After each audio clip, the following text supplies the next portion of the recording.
you need your, she's going over this. Yeah, I came up from up north, so it's not gonna work. Okay, you can look at mine. Okay. Okay. Thank you. Okay, I'd like to call the work session of January 26, 2023, the Shenandoah County Public School Board to order at 5:08 approximately. Do I hear a motion to approve the agenda that's presented?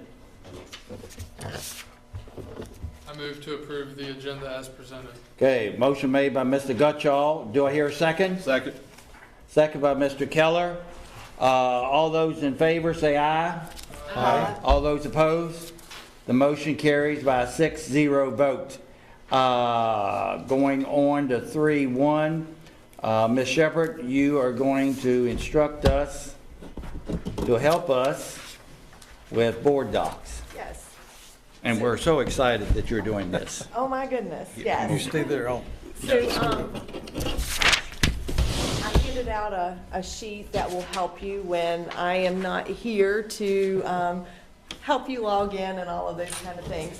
The most important thing is that you log into Board Docs so that you're able to access all of the things kind of behind the scenes before the meeting. So once we publish the agenda on Friday, you'll be able to access things like the personnel agenda and those names that are on that in the executive content area, which doesn't go live to the public until after we approve it on Friday morning. So we'll approve it the school board will approve it on Thursday night, and then it'll go live on Friday morning. So if you have Board Docs open on your computer and there is a little person there, you click on that and it'll say login. You're more ahead than I am. And then you should see a screen much like that. And then you just type in your username and your password. Now, is that the same username and password that I used to get my Gmail? Most likely You not. got it. Okay. It was probably a username and password because Board Docs doesn't change their. So username and if I need to password. change that, then I don't know what my username password is. Yeah. If you need to change it, Miss Jack can help you with that. How about Mr. Taylor? Can he? I don't know that Mr. Taylor has access to Board Docs. All right, there, that's, Okay. All right. and that's, Miss Jet there. All right. If you're lucky, your password will just stay in there. You Right. just click it and it's there. Yeah. But Okay, because I always have to go into the login and then go through that process. So, all right, sorry. So, no, good question, because it pretty much stays static, whereas your email changes every 90 to 120 days, something like that. So once you've logged in, you have access to more information. And I'm not going to go to anything that is confidential at this point, but if you clicked on today's agenda, which is January the 26th, and you see all of the agendas over the past 5 or 6 years. So, and you can see from January 3rd, January 12th, and the 26th. So if we went to the January 26th work session, which is right there, and we can view the agenda. This is also where, at the top, you would be able to see the video. If you wanted to go back, you'll be able to watch the video from this meeting. So click on view the agenda. I'm struggling with this mouse here. And then you can click on an agenda item. So policy KLB, LB, which is coming up next.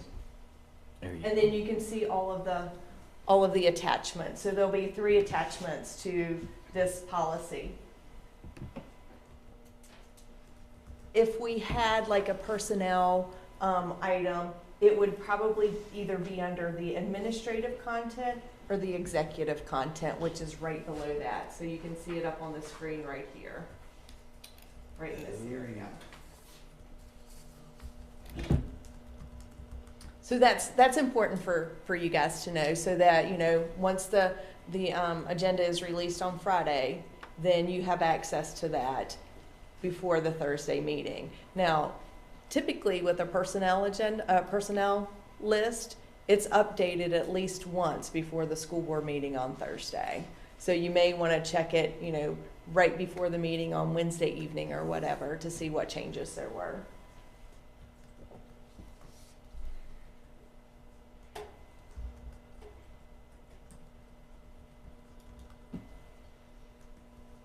So another really nice feature of Board Docs is there is a policy menu right here.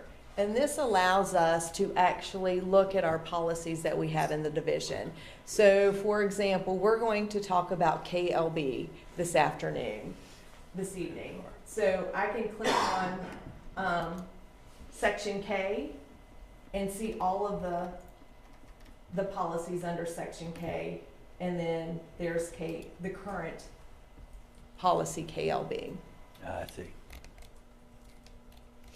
So, Do that before. yesterday morning at 5 o'clock, I was thinking, do we have liberal leave for our staff if they aren't able to come in to work because they live on a mountain somewhere and it's snowing and they're not able to go in? So, what I did yesterday morning is where it says search active policies, I typed in leave. Yeah, It's in yellow up there, kind of at the top, and I hit enter. Maybe up there, search active policy. And it takes a second for the policies to return, but then it allowed me to look at all of our policies that have to do with leave. So really quickly, I was You had to able type to in scroll leave. down yeah. to staff leaves and absences, GCBD, Aha. and then GCBDR, which is the regulation, right there. And I was able to see if we had liberal leave.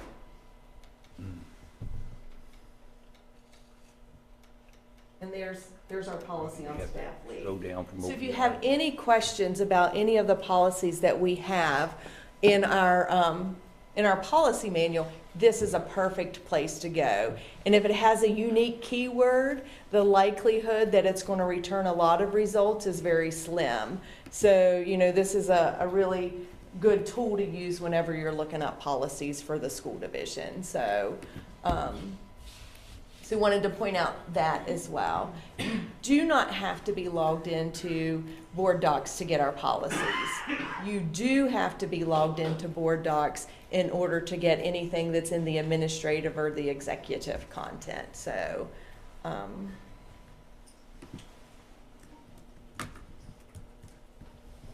also, the very last tab at the top of your screen says library. And here are some of the documents for Shenandoah County Public Schools and you as board members. So if I click on board members here, I'm able to see who our current board members are. And then I can also look at the school board advisory committees here. And maybe not. Come on back up. There it is, right there. And you'll see there's like 3 dots in the upper left-hand corner that when it's thinking, you'll see those 3 dots kind of rotate. And then here's our committees. So you're able to click on any of those links there to pull up the committees, which you voted on at the January 12th meeting. Sorry, Dennis. I don't know what happened here. Ms. Jett, did I forget anything? Okay, do you guys have any questions? I just wanted to give you a little refresher. She keeps looking at us more. I'll look at Andrew too. Our screen went blank, Oh, so we're trying to get it back together. Lost some power then. Yeah. Well, anytime you log in, you just have access to more features than if you don't log in. So I would encourage you to log in anytime you need access to that executive and what was the other administrator content. So, and it's helpful between Friday when the board document is released and the Thursday before the meeting. All right, Chairman Helsley, I am finished with this little section. Well, you did an outstanding job. What I learned was about their own policy, executive and administrative, because I talked to some colleagues and they could see the personnel before Linda presented at the executive session. You're Yeah, always so- very surprised then. Well, anyway, well, it's in good hands, whatever. Okay, thank you, Ms. Shepherd. Any questions for her? She was a teacher today. Very I good. think that's the first time she's done that. Oh, my. Okay, moving on. 3.2, Dr. Heingardner, policy of KLB-LB. All right, this evening, the three versions of that policy, KLB-LB, are presented to you guys for information and discussion, to see where we might want to land with any direction for us moving forward with regards to those policies. So, that's the reason this is here, we're all ears. Comments? Yeah, let me share this with you guys.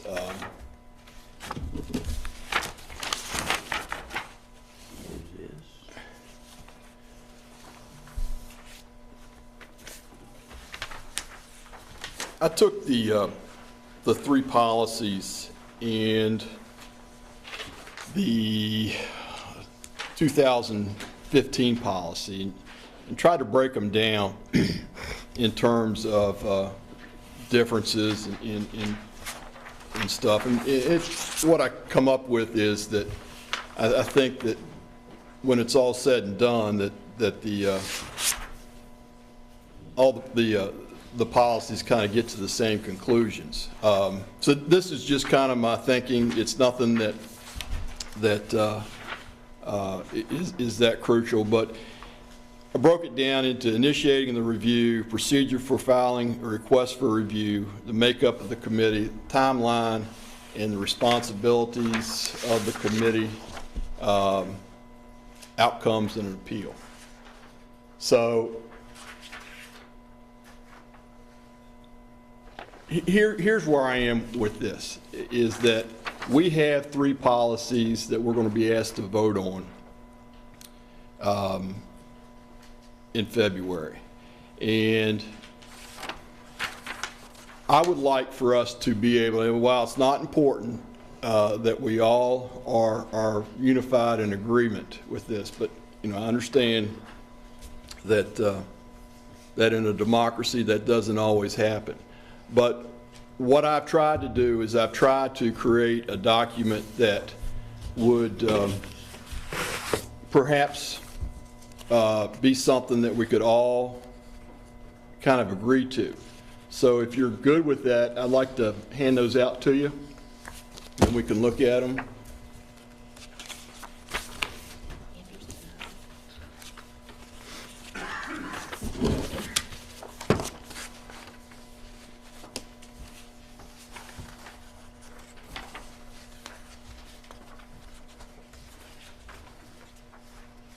And all I did here is I took the KLB revision that was done in September,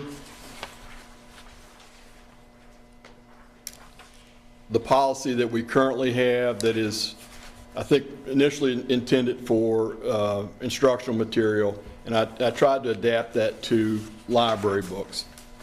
And you okay with me doing with? I mean, I don't want to step on anybody's toes here, but I'll run through some of this that I've done, and then we can kind of talk about it.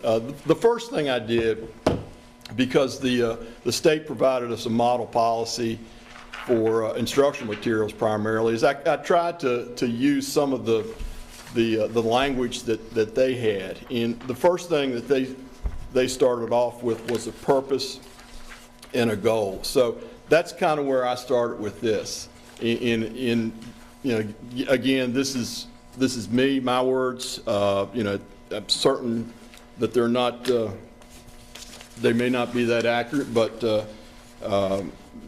you know, here's what I kind of think in terms of our purpose, and that is to ensure public participation in the oversight of books within our libraries. While this oversight will address books currently on the shelves within our library, every effort should be made to carefully review all library books and other media prior to their purchase.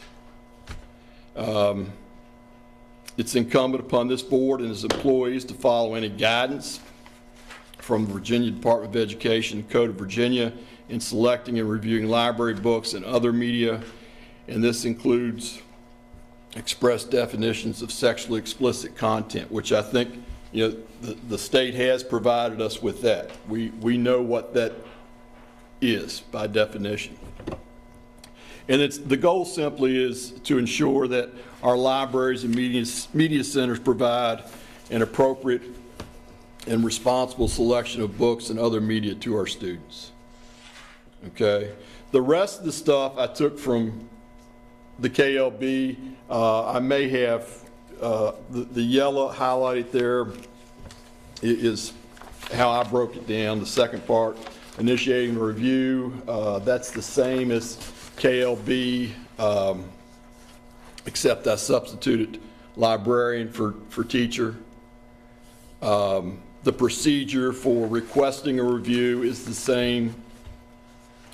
The makeup of the review committee, and that's number 3 there. And we can talk about this, but I think Dennis, you had said that you think the chair should come from central office, and somebody selected by the superintendent. I'm fine with that. So that's going to be one member of the committee. The other will be the stakeholder who's requesting the review. The third will be a librarian from another like school, elementary, middle, or high school. You know, that's, I don't know how you guys feel about that. Dennis, you had the strongest argument for that. So. For what? For not being from the sending school. Yes. Okay. And generally, that's correct. Okay. And your thinking there is that, you know, it kind of takes away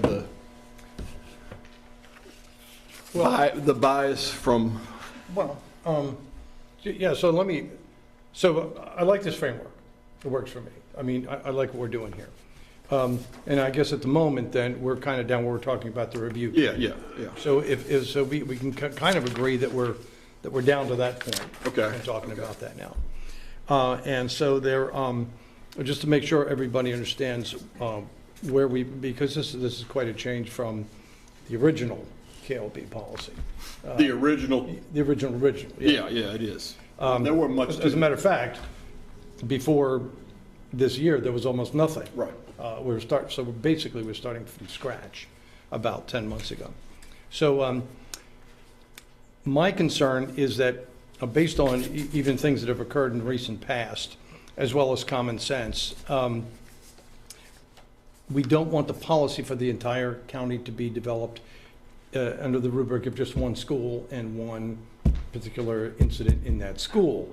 And I remember that the librarians had requested that each school come up with its own basic policy. And so this is, we're trying to achieve a way so that it can be a countywide policy. And so I see the rationale in what we're having. So, yeah, I think that the chair member of the SCPS staff, named by the superintendent, stakeholder, the librarian, from another like school, that makes sense to me.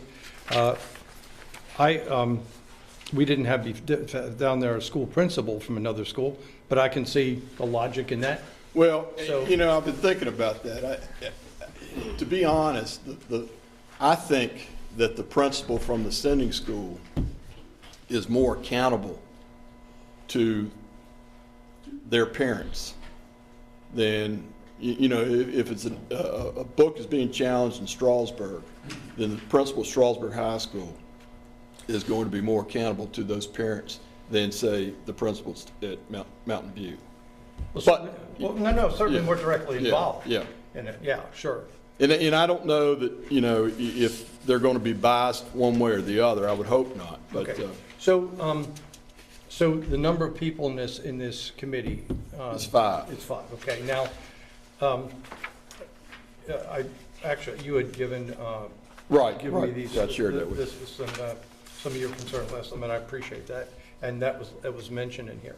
Here's my concern with that number. We can pretty much depend that a stakeholder is going to hold to one particular point of view. Right. Going throughout. And it very well may be that the librarian may hold to another point of view throughout. So what we'll be left with is 3 people. And the problem with that is maybe to get more of a cross-section and more people, so it becomes more democratic, because basically all it takes when you got 3 is 2 people who either like each other or don't like each other. You see what I'm saying? In a way. Now, I know what we originally had was like 8. Not originally. That was the modification that we made in developing it. The original was 13.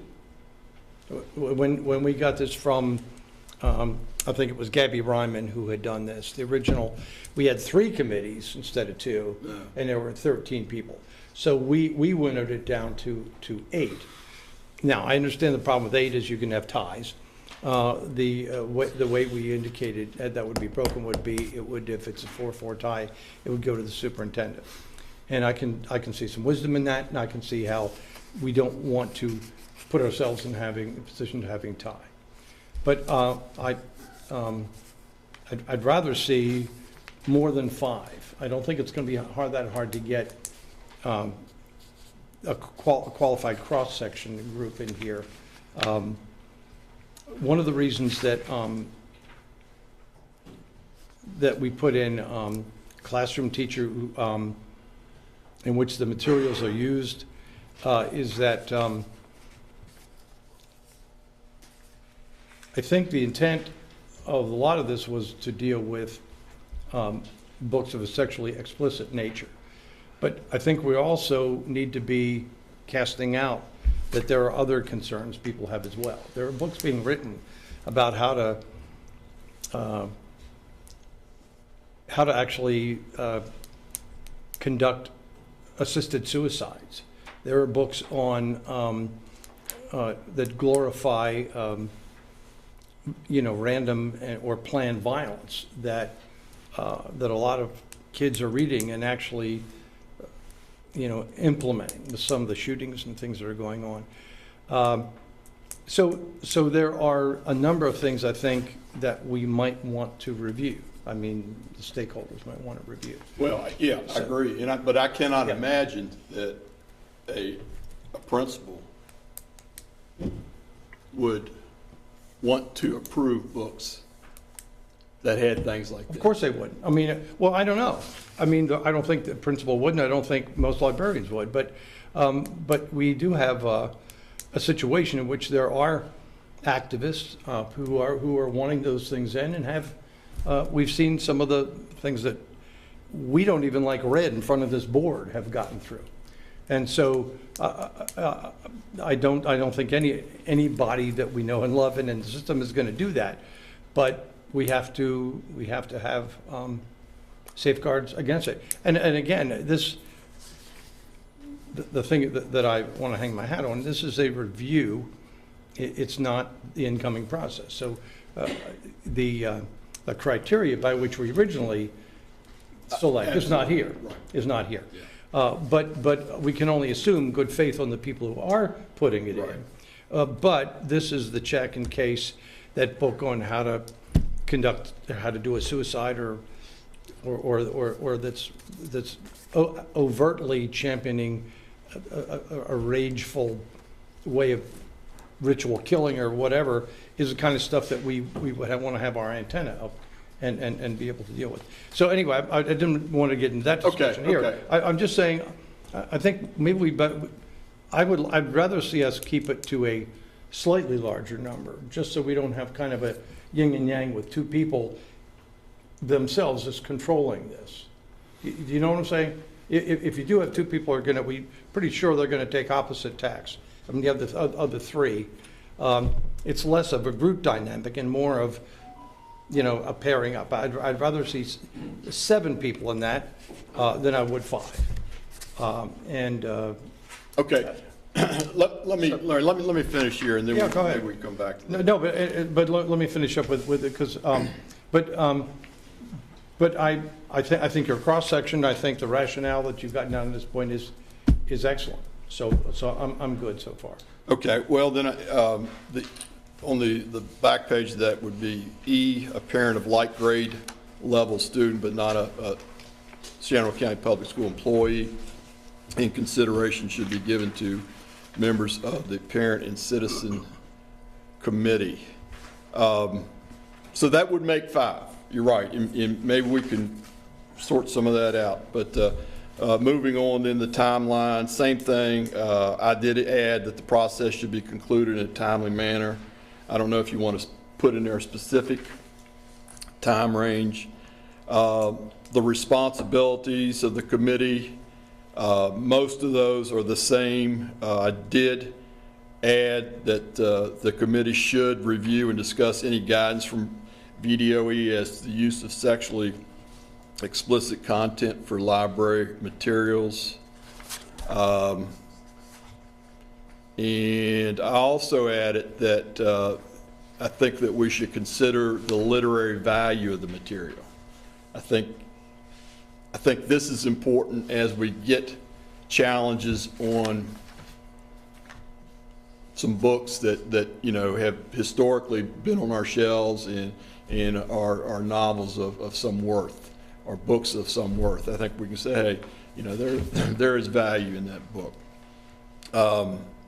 Outcomes are the same as KLB, and I think that was it.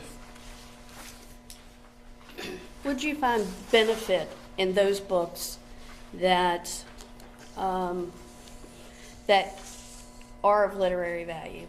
Now, when I go and I check lists online that have been of the top banned books, there's a lot of reasons there, and they come from both sides of the aisle on why A Wrinkle in Time might be banned, or To Kill a Mockingbird.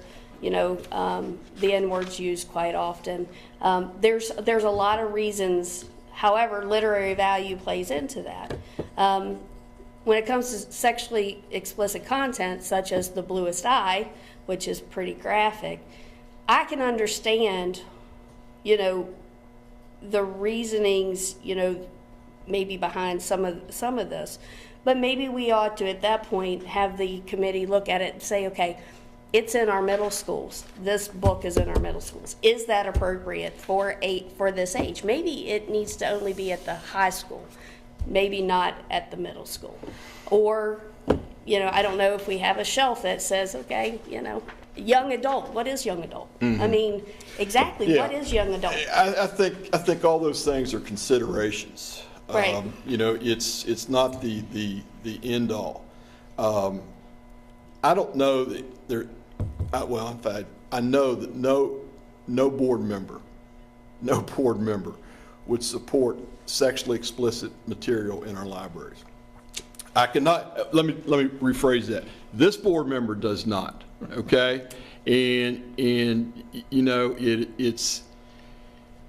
I always said that a high school it should be at best PG-13. Okay, because you got 13-year-olds sometimes in the building, and you're going, for better or worse, cater to the youngest group in that flock. in your elementaries, in your middle school should be G-rated. So I don't think that the sexually explicit stuff is, I just can't imagine that it's going to be an issue. I might be wrong, but. Well, if you look at what's on the shelves now, there's a reason that we're here. Well, yeah, but let me speak to that too, because I think this is important, and I'm not saying that it's not, but let's be honest. This is nowhere near as important as when whoever it is that sits down and determines what books we're going to bring into our libraries makes those decisions. That's what's important. Oh, I agree. And I'm not saying that look, the reason for this is to give our parents a way in to Sure. have to review it and to have a fair shake on whichever side of the aisle there is on what we're putting, because at the end of the day, it's taxpayer dollar and they're not my kids. So I should, treat them with some, if you want your child to read this, you're welcome to do it. But I'm not going to assume that your kids should have access to the bluest eye. This was a way to open that up. Now, do I think that we as a board need to look at what criteria we put into these schools as far as selection prior to buying them? Absolutely. Absolutely. I don't hesitate to say that at all. But like I said, I wanted a fair process that someone who reviews a book goes, I sat in a committee. I was the only one with 5 handpicked people from somebody else. And, I felt like the fix was in. And I didn't get to hear it.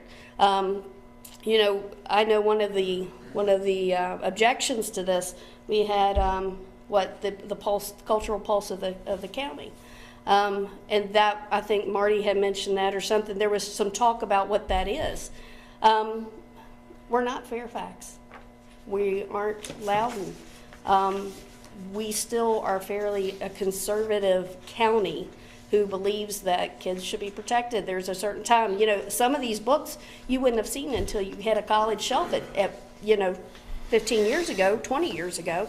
So now there seems to be, and I want to make sure that I am okay with that cultural pulse. I mean, if we move away from that, then we can talk about that. But there's... Yeah, I agree with you, Randy, but I don't think there's anything that doesn't support that cultural pulse. So I totally agree with what you've been saying.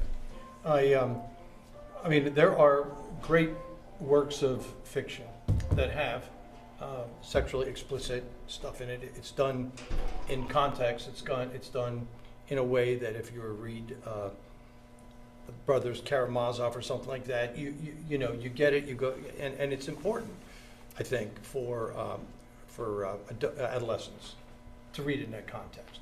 They don't need prurient stuff that's just kind of unwholesomely thrown out there, and that's what they don't need. And that's what, as a community, what democracy is all about is you guys are all pups, but you remember Senator Dirksen used to say, I may not be able to define obscenity, but I know it when I see it. And so so the community kind of has a thermometer on that. But it does need some Kentucky windage from those literary and English sources and others who will say, yeah, there's this particular book by Goethe, and it doesn't have to be a 300-year-old book, but it does have to be something that would pass the test of quality or some positive aspect of what it is. And again, that's nothing we can say in any objective way that these words or this whatever, and so it does lend itself to a committee like this that would actually kind of discuss that stuff and then come to a decision. I think that's the beauty of it. So again, I find myself in agreement with your concept here and how you've driven this. I would like to see some further thought as to how we either the number and how we develop that committee. But let me, I want to make sure, I've talked about this in the past. I want to make sure that people understand. This is not me trying to take this out of the principal's hands. But having been in the military, I used to see in courts martial that everybody would look to the commander to see what he wanted done with that person. And then they kind of vote that way because, you know, hey, the old man saw that I voted for 6 and 6 and got that guy in the brig. So, so we don't want it either way, so that principle is consciously or subconsciously kind of creating a kind of movement. On the other hand, we look at all the things the principals are going to have to do now with all this stuff, and we got to try to make it easier for them, because really, I don't think any of us want them sitting in their offices 90% of the time, going down lists and whatever. So I do think in the not too distant future, we have to talk about the criteria for the selection of these things. That's the front end of this. This is the back end. This is merely a review process. So I think it behooves us to look at the criteria that we would lay down so that the principals can have an easier way of dealing with this. And by the way, I mean, if I'm a principal, I don't want to get that involved with it either, because I really don't want factions in my school, you know, forming, you know, and so forth. So I think the whole of county approach is the way to go. I think this cross section of stakeholders and officials is the way to go. And so I endorse what you're, well, I was ready to come in and make a big concession, because I see you were going to talk about the, when somebody challenged the book, I think the concept on the table was maybe put it in the library. I think we had written it. Okay, right. Was to just pull the book. Pull the book, put it back in the... And this, the compromise I think you or others were suggesting was that the book be pulled, kept in the librarian's office, and if a parent Right, says they emphasized that they wanted their son, daughter to get it out, then that would be feasible, or not feasible, that would happen. And so, I mean, if that, I think that's a good compromise for having it be somewhat accessible while it's being reviewed. But anyway, so I'm talking too much. Other folks want to have stuff to say, so. Cindy? Kyle? So, I like Andrew's introduction because it does take out some of the more worrisome wording that I had. The cultural norms of the county probably varies from Strasburg to Newmarket, depending on what the issue is. So I like that what Andrew has done here is more general. Because who's going to decide what's culturally appropriate? It's going to vary.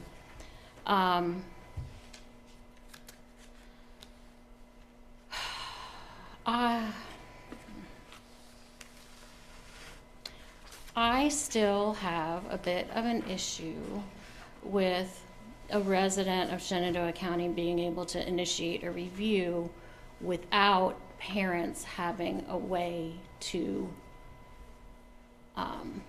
revisit that.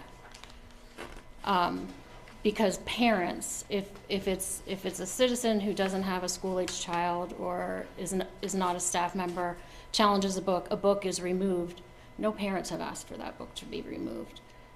Should parents have a say at that point? Should it be advertised that that book's been reviewed, and should it be revisited? Should there be public comment on it? Something.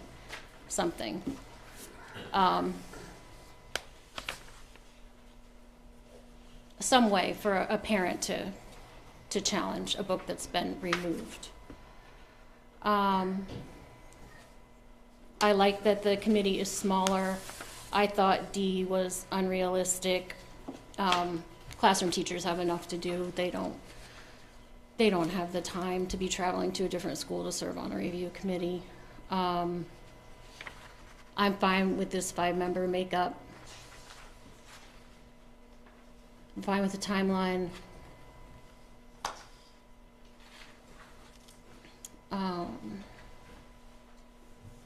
Number 5. I like G and H as written. Even the Supreme Court says that we should consider literary value of material through the Miller test for books. So I do like that that's in there. I think that's really important. Outcomes are fine, except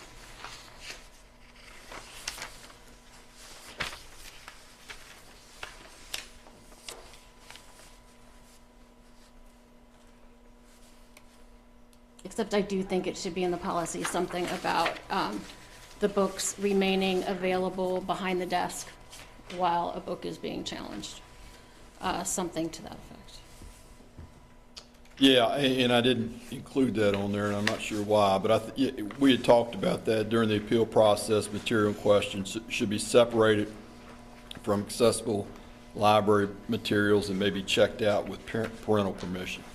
And also did not include in there something as to that there should be a policy or a process for restoring removed material.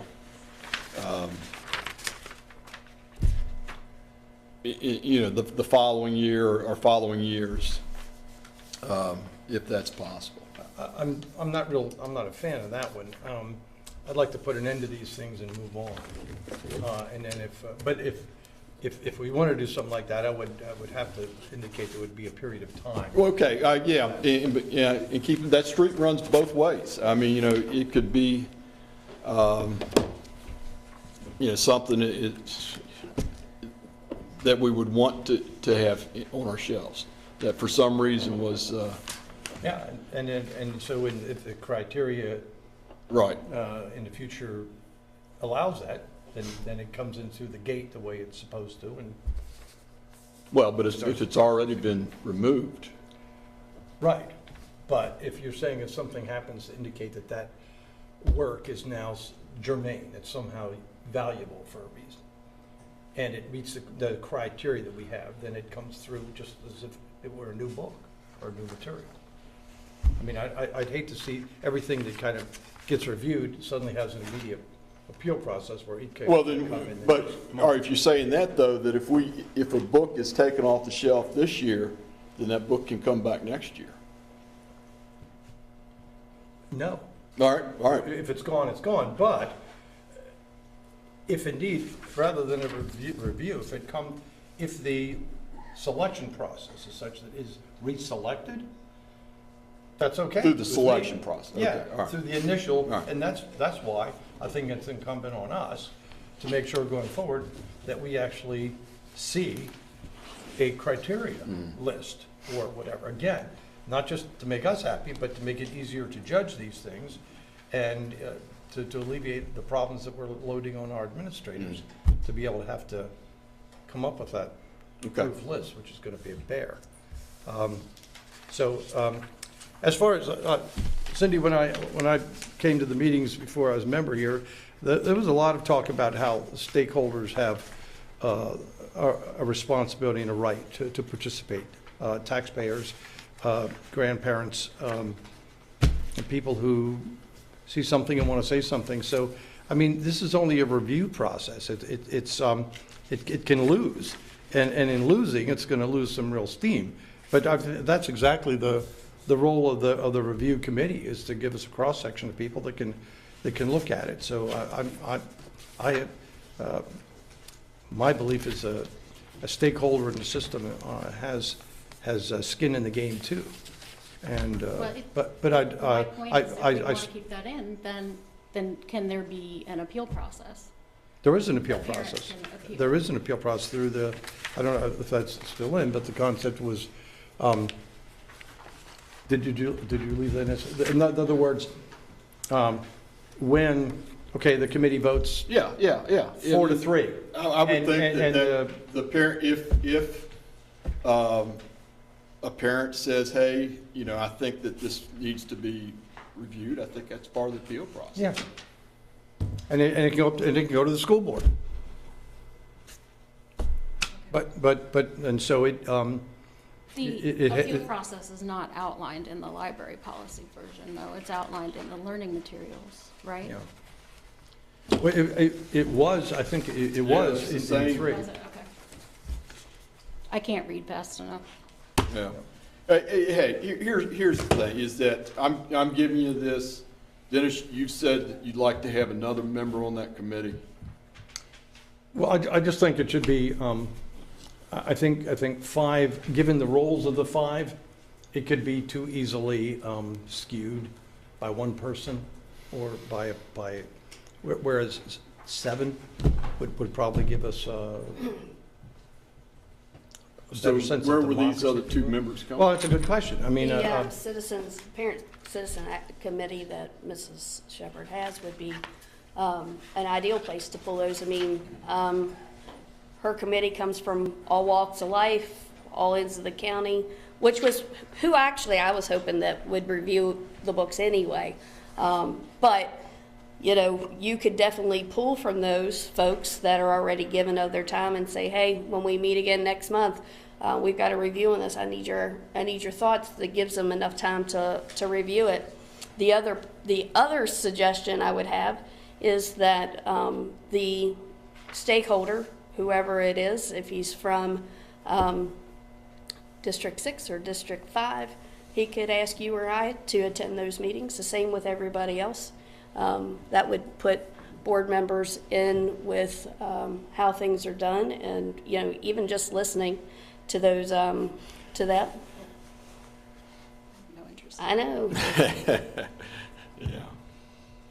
in terms of how to enlarge the committee and still keep that cross-section,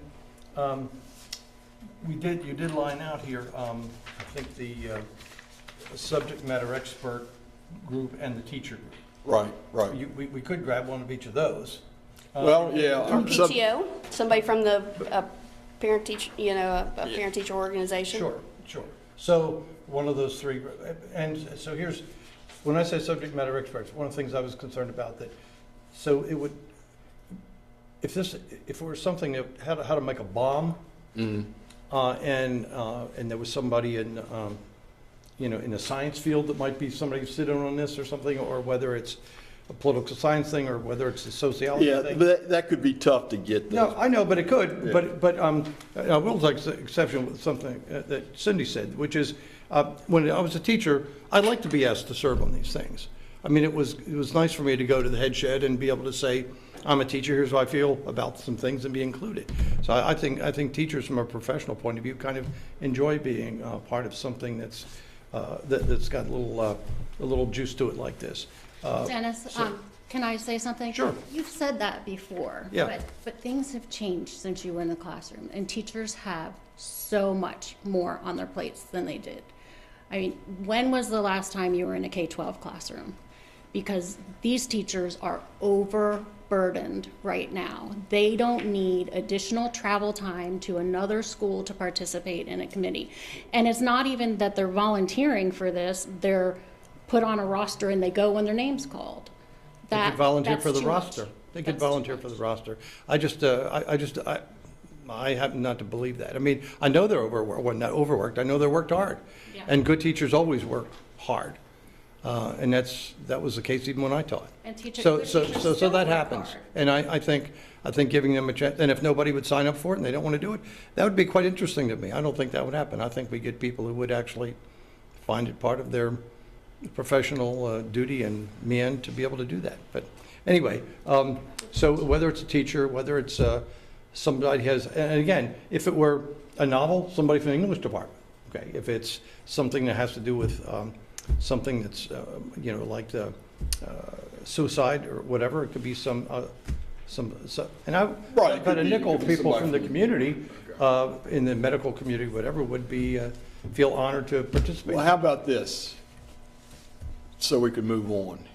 What if you crafted what you'd like to see the makeup of this committee be and send it to us, Okay. okay? And then, you know, we can make a decision on this as option 4, okay?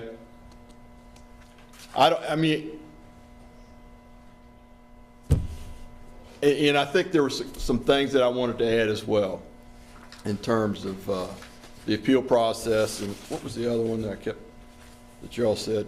Whether a book should remain on the shelves while it's. Oh, okay, right, yeah. And I'll add that as well. Is it okay for him to do that and send it to all of us?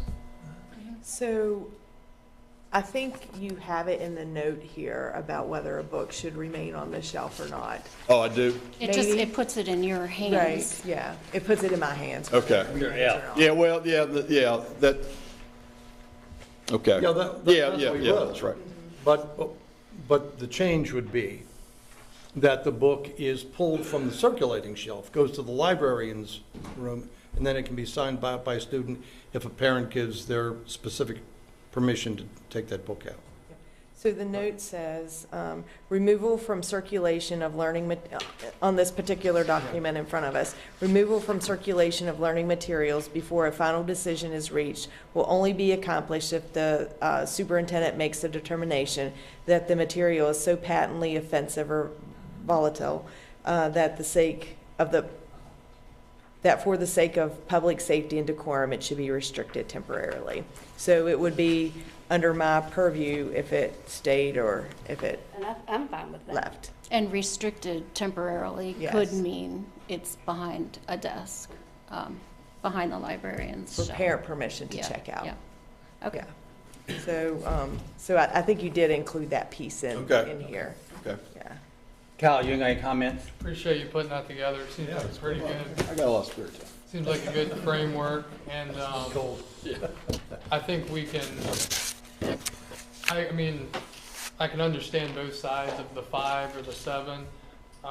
Definitely needs to be an odd number to avoid putting anyone in a tough spot, having to make a final decision, I think, on one person's shoulders. But I think it's a good framework for what we need to do, and hopefully it will be the 4th and final iteration, because I know we all want to move forward. Yeah, whatever, let's move forward in February. Back to the appeal. So if you look at 6C, the only reference to an appeal is if the requester, the review requester, wants to appeal the decision. So that doesn't mean anybody else can appeal the decision. Well, we could put something in there as to, and the appeal then would be going before us? I don't know. So that's Or That's what to the makes it hard. superintendent? I don't know.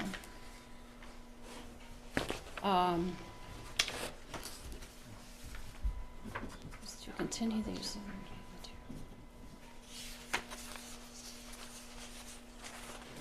You're on 6C, right? Yep. The review, it would go before the school board within 10 school days if it's as written. Right, but the review requester is the only one who Yep. can appeal the decision. So what if the review requester is a non-parent and there's a parent who wants to appeal because they want it to stay on the shelf? How does that parent appeal? Or that group of parents? That's my question. Does it go back through the same process again? Does it go back? Well, I guess the question is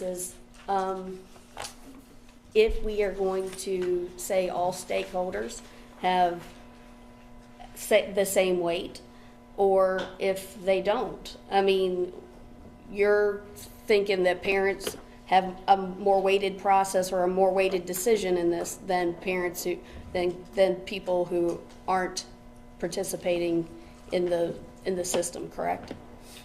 Yes and no. I think not that stakeholders shouldn't have a role. I've come around to that being okay, but parental rights are for all parents. And if someone who is a non-parent is challenging this, then you are taking something away from a parent of a child if they want that book in the library and available. Understood. Now, if it goes through the process, I mean, we have to remember that as parental rights, we aren't the end-all, be-all to accessing books. I mean, there's Amazon and the public library and, all these other things that says that, hey, I want my kid to read Assassin's whatever it was, that mentioned all sorts of stuff. That's, I mean, if the schools don't want to offer it, you do as a parent have a right to access it in other venues. I mean, I think that's one of the things that I want to get away from is what our duty as a school is not to offer absolutely positively everything. I mean, that's not, our taxpayer money isn't to fill the libraries up. We should have good quality content in those libraries. I agree. But at the same time, because I catch so much flack over, you're banning books, you're burning books, I'm like, for God's sakes, no, I'm not. You're welcome to go to Amazon and order that thing and have it delivered tomorrow and give it to your child. You're welcome to walk into Books A Million, buy it. That is on you. You're welcome to do that.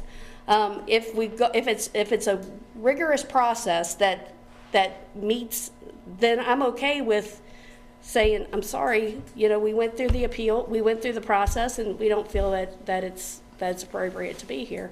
I would think that if the stakeholder is the one that took it and didn't, then they could appeal it all the way to the school board if they wanted to. But I'm not sure how I feel about, well, Joe Schmo off of it is suddenly got involved in books, and he's put up forth process, and parents, now parent, might want to come in. I think we should decide if the stakeholder has, if they're not weighted, or if they are weighted, parents should have are they the same? Do they have the same weight?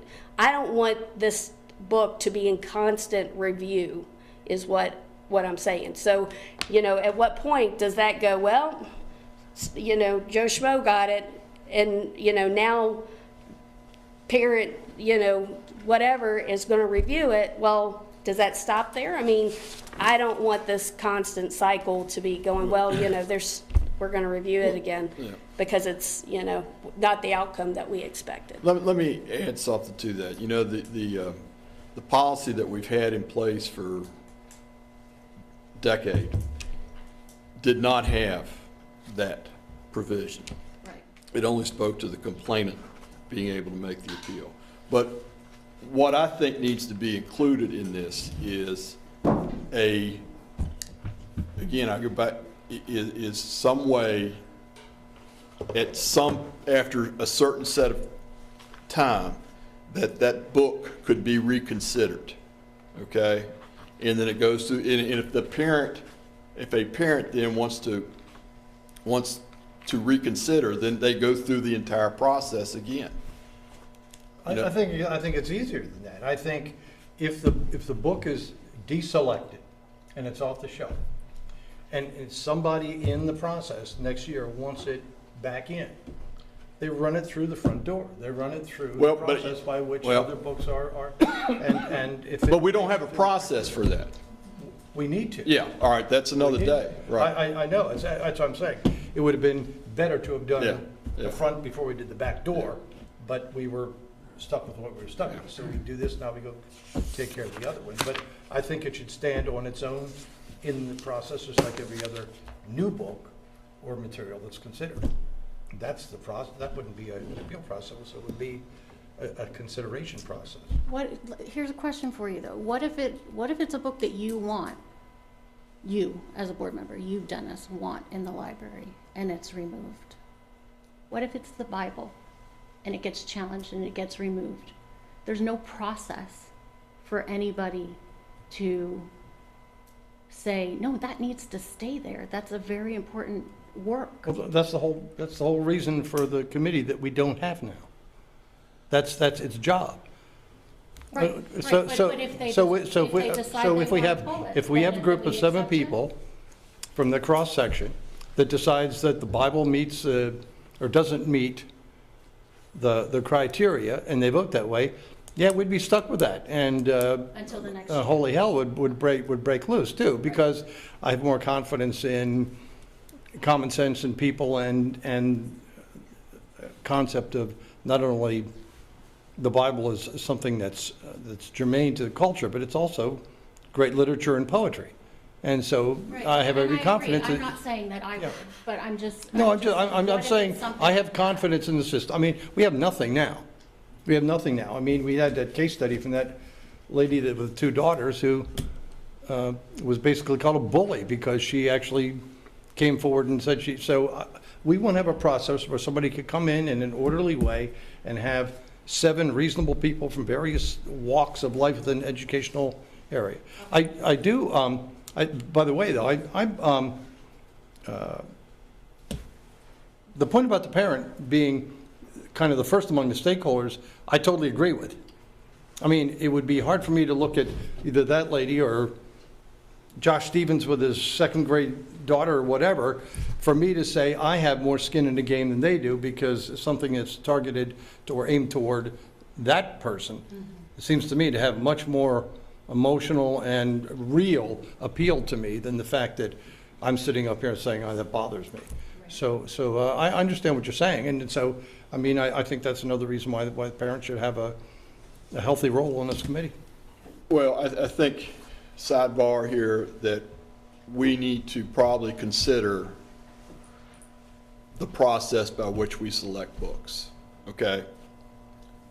And then in that consideration, how a book would get back into circulation, That's a good idea. okay? That's a good But you know, let's hammer this first. Okay. I mean, if the selection is good, we shouldn't see any of these, shouldn't see Right, very many right. of these reviews at all. You would think, right? You know, the thing is, we do have folks that do select that, you know, as we've heard, well, we need mature materials because, well, sure. And there are some things, you know, The Outsiders in Pony Boy is far different from cock twitching and some other things that we've seen.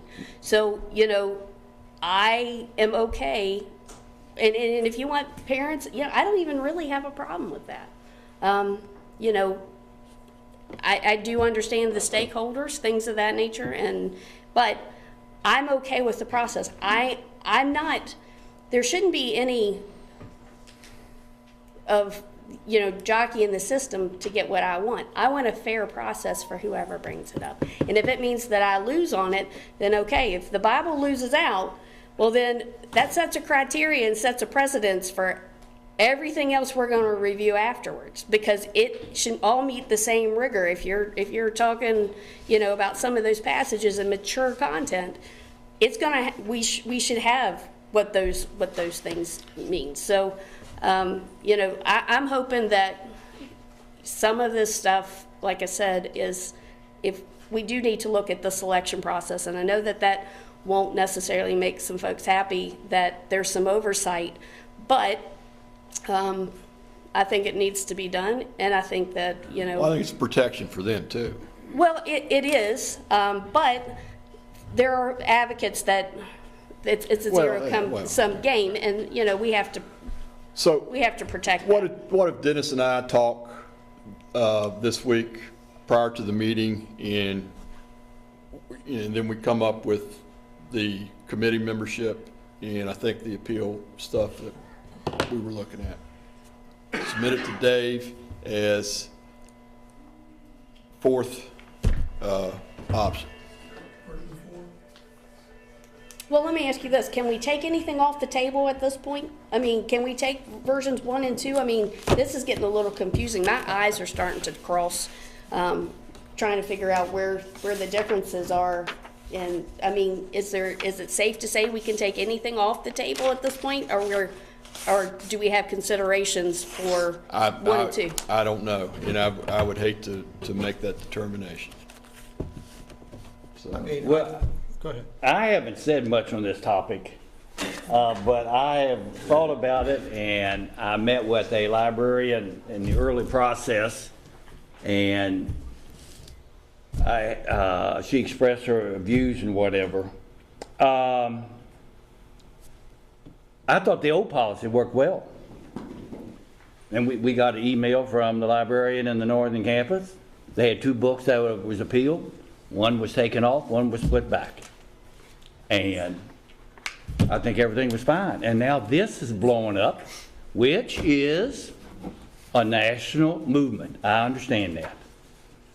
And we have it here. And I had, this was in the policy, and Brandy, you referred to it. I had this note in my shirt pocket when I was on the farm, and I've spoken to probably 2 or 3 dozen people for them to define this term, cultural norms of the community. And not one person could respond to that. And to me, the norms of the people that live in Connickville, which is my area, will be different than the norms in Woodstock. So I understand this committee is going to view the book for the whole county. Is that not correct, Andrew? And if the book is in all 3 libraries and it's passed to take off, it will be removed from all 3. Is that our understanding? Yes. Well, the norms, to me, is different. And help me understand something else, Ms. Shepherd. When a student A checks a book out at Mountain View, whatever the book is, the Bible or a questionable book, a parent gets an email saying your child has checked this book out. Is that not correct? Yes, we just started that within the last, month. Okay. Are they getting for everything they checked out or just sexually explicit? Everything. And we're getting multiple notices too. So to me, it looks like it's covered now. Well, And I think we are spending too much time on it when we have more important things to deal with in our school system than library books. I'm sorry. well, And I agree with, they should not be in there. And I think the librarians in ordering books, since this is a hot topic, will consider that. So let me respond, Marty. We don't have a policy. Well, Hold on, did hold on, we just- not? Hold on, just let me finish. The last policy on library was written in '96, it was reviewed in 2014, and revised in 2018. It's 80 words. It says nothing about review of any books, nothing, or materials. Okay, the policy that we devised for curriculum materials, instructional materials, excuse me, back in late spring of last year, is now the policy for materials. I understand. And so that now is the default position. I could read this, this 80 words, but I'm telling you, here we go. Here's the policy. Okay, I understand. Each school shall maintain an organized library media center as the resource center of the school and provide a unified program of media services and activities for students and teachers before, during, and after school. The library media center shall contain hard copy, electronic, technological resources, materials, and equipment that are sufficient to meet research, inquiry, and reading requirements of the instructional program and general student interest. Each school shall provide a variety of materials, resources, and equipment to support the instructional program. End of policy. There is, okay, now you mentioned the double challenges that happened at, I don't even know what school it was, one of the northern schools. And that's the case study that is kind of a nightmare if you read what happened. It was disorganized, and it led to hard feelings on both sides and some pretty uneven outcomes. So it was pretty clear to me after reading what happened during that this lack of policy led to a kind of an ad hoc policy that was left wanting, and ergo, the reason to come up with a new policy for both instructional materials and for library materials. So that's how we got here. Okay. Anything else? We got other things to move on, and so Andrew and Dennis will look for your additions come February 9th, is it, Ms. Shepherd? It is. Thank you. Okay, 3.3, food service. Dr. Heingardner. All right, thank you. Moving on to that topic. First, I want to introduce some folks in the audience. Of course, you know Miss Polk, obviously. But we have two other folks from Southwest Food Service, Fred Ellis, and who is an account executive for our region and based out of Missouri, right? And of course, I don't know if you've met Lauren Mayer. Lauren is our manager for SFE for our division. And so they've been very instrumental in getting us up and running and moving in the direction that we've moved in this year with our food service department. So I really appreciate the collaboration of all three of them. I think you'll see in the information that I want to share with you that we're pretty pleased with where things are going thus far. So thank you all for being here, even though I told them they didn't have to be. They said, oh, we'd like to be, so thank you. This handout, you should find at each one of your places. It's a chart at the top. We'll start with the side that has breakfast circled so that you can see that. I wanted to put the numbers, I like the numbers at the top of those bars to make it really easy to read, but it wasn't quite so easy. So I put the numbers so you have the actual data down below. But that chart, as you'll see from the breakfast, shows a lot of information on this chart. And you can see the color-coded legend there to the right. But the blue bar represents our last year's meals for breakfast and this year's breakfast. And you can see they might be a little behind in breakfast at this point this year. But one thing I think I wanted to point out, last year was, of course it was free like it is this year, but last year was a lot of grab and go and eat in the classrooms. This year that's not the case. So breakfast may not be where we want it to be at this point in time, and I know that's something that we will work towards. But I want to highlight a couple other points that you'll see also on the backside when we look at lunch. First of all, this is our first year in CEP, and CEP stands for the Community Eligibility Provision, and that means that's a program that we're part of that allows our students this year to receive free meals, and for the next 4 years they will receive free meals. So it's important to know that's a component of this. And then also just to highlight that this year was our first year with SFE. Also, I wanted to point out the picture down below. If you recall some of the photographs that SFE used when they first came, they were from their website. Those very nice pictures of the food that we saw. These pictures are pictures from our cafeterias, and I wish they would be up and big and pretty, but you can't tell the difference between stage pictures and these pictures that were taken with somebody's iPhone. They look delicious. All right, let's turn our page over and look at some better news here with lunch. And I think you'll see real quick that lunch has been a real treat, a real hit for us. You can see that if you look down in the data down below, the green bars in the top chart show it really quickly that we have more students served lunch every day, every month than we have, and this is a 6-year chart, I believe, in the past 6 years. So, but you can see the actual numbers there below in that chart with our 2022-23 numbers up to this point. So I can tell you that from a number standpoint, we're up.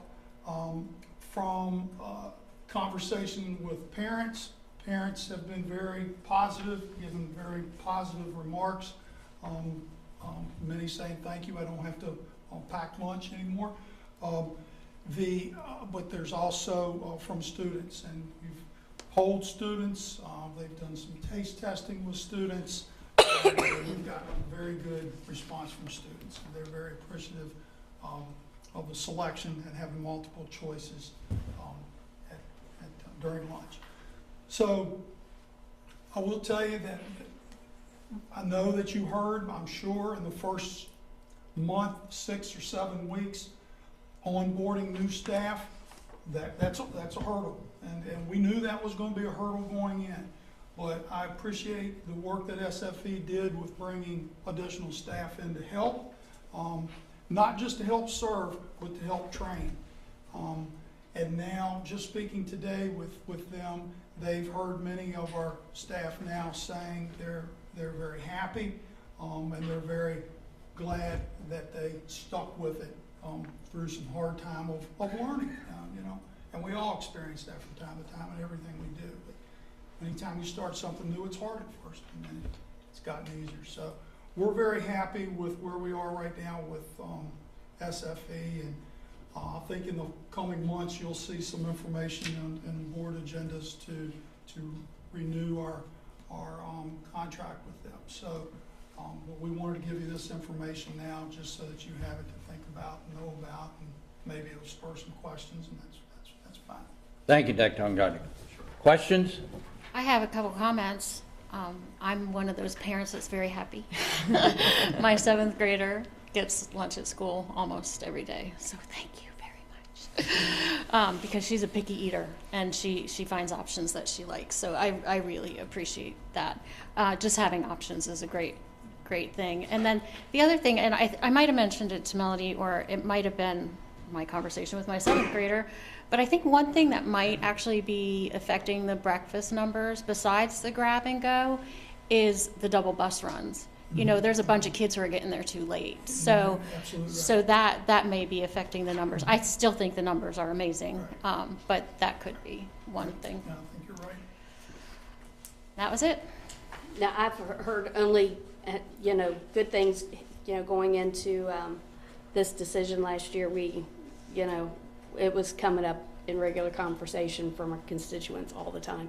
So I'm grateful. The food does look wonderful. As far as, the double bus runs very well may be part of the issue.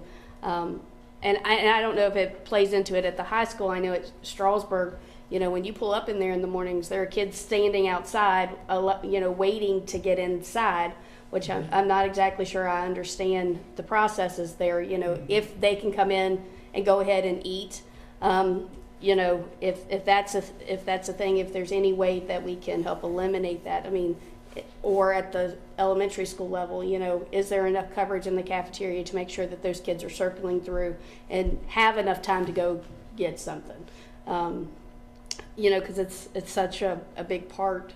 Some of them aren't getting breakfast at all as they process through. I know my teenager here always had to have breakfast, and then she hit puberty, and now I can't get her to eat breakfast. So, if there's something that they can grab and stick with them, is the grab and go in the lunch, did we stop that altogether because it was just too much in the classroom, or what was? Yeah, that was part of it, absolutely part of it.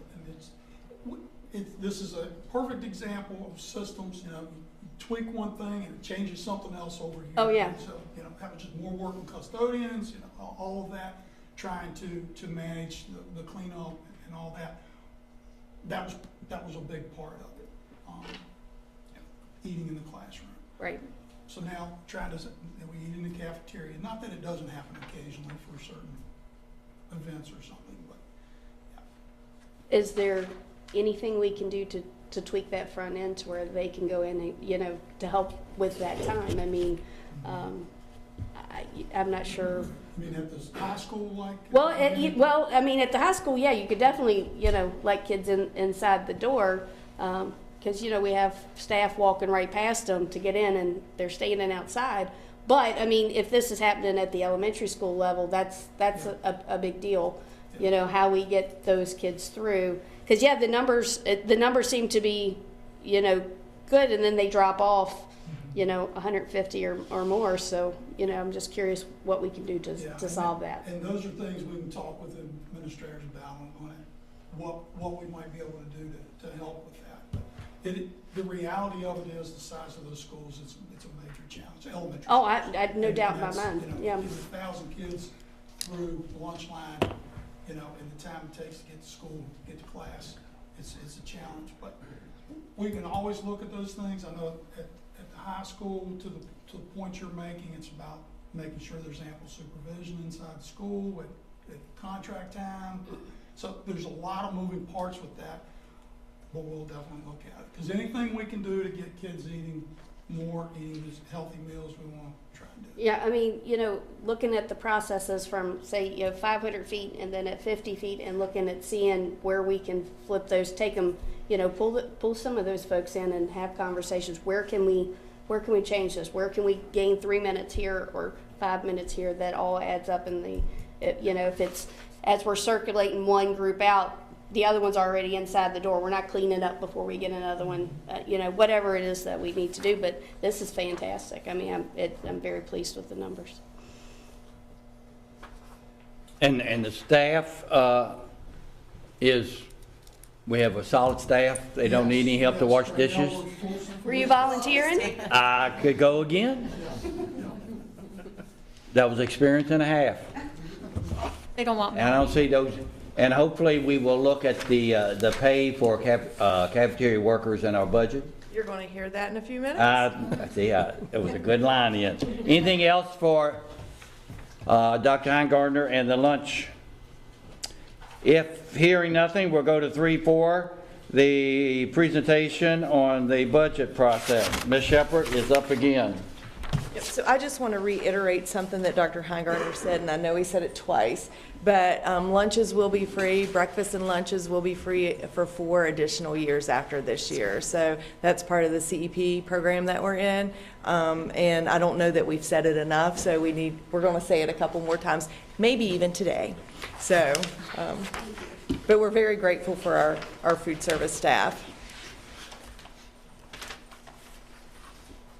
So this is just an overview of the things that I'm going to talk about this evening. We'll talk about our goals and we'll talk about enrollment, our CIP, which was approved at the last January meeting. We'll talk about student population and personnel information, talk about the proposed state budget, next steps, and then give you an opportunity for questions. So I have about 30 minutes before the public hearing, so if I go a little longer than that and there's people who need to speak, then we can take a break or I can finish up and then we can have the public hearing afterwards, depending on where we're at in the presentation.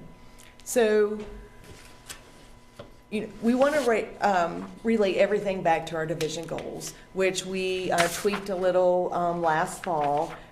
Academic achievement and growth, positive school climate and culture, family engagement, retaining, supporting enthusiastic professionals, and then high quality and adequate facilities. So you'll see that as we move through our goals for budget this year. So enrollment information, if we could do a trend line, you would see enrollment is declining year after year after year. So, we had a pretty significant decline. The dark blue line is K-12, and then when you look at the light blue line, it's our preschool students all the way through 12th grade. So we're at 5,434 students this year, which is around 75 students less than last year. So we do know during the pandemic, we lost many of our students to homeschooling, and so we currently have 200 more homeschooled students than we did in 2019. So if we could attract those homeschool students back, which means that Shenandoah County Public Schools need to be the best school in Shenandoah County so that we can attract those students back. We would be, our number would be at 5634. We have 15 less religious exempt students than we had in 2019. So that declined slightly, but our homeschool students increased significantly.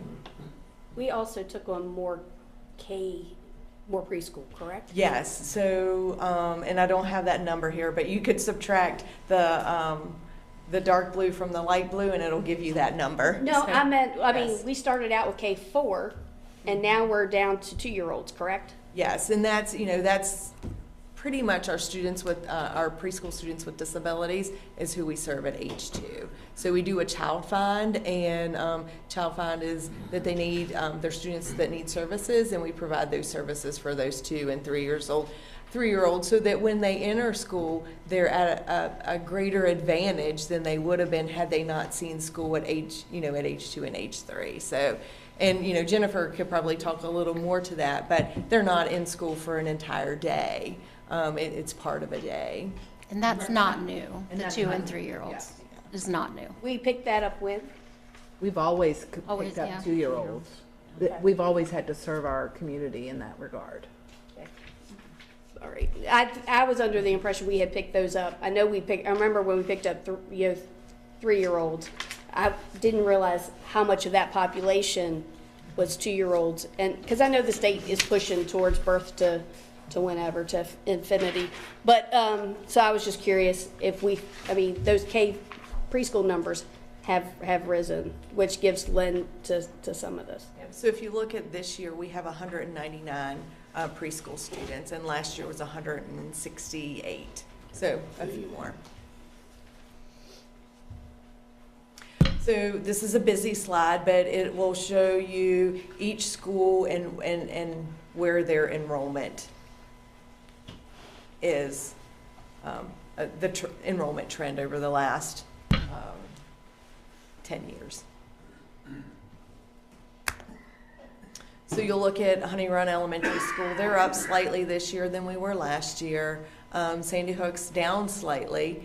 And then WW is about the same. But you'll see at Sandy Hook and at WW, you'll see during the 2020-21 school year a decline. That's because the 5th grade students went to the middle school, and then the middle school 8th grade students went to the high school.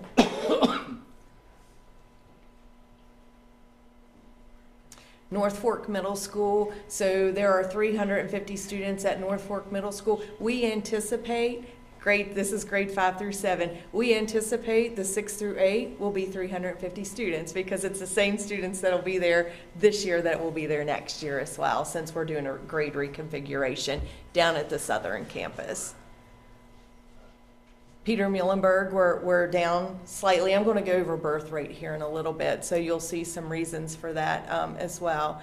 And then Signal Knob is down slightly as well.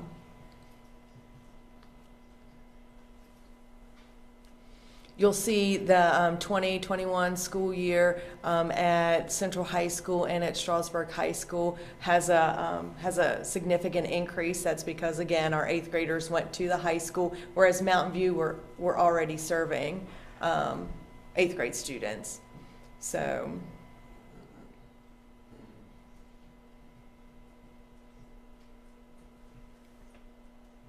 you'll notice at, Central High School, there was a slight decrease. At Mountain View High School, there's a little increase. And Mountain View High School's numbers will drop next year because of the 8th grade will be moving back to North Fork. There were a lot of seniors in that Central 2020 class. Yes.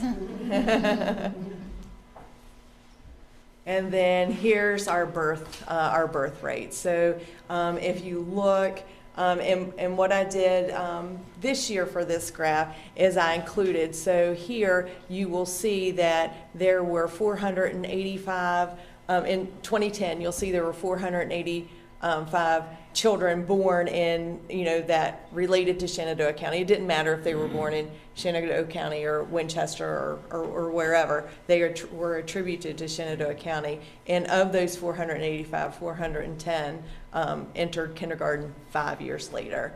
So our kindergarten class of 2016, in 2011, there were 464 children born.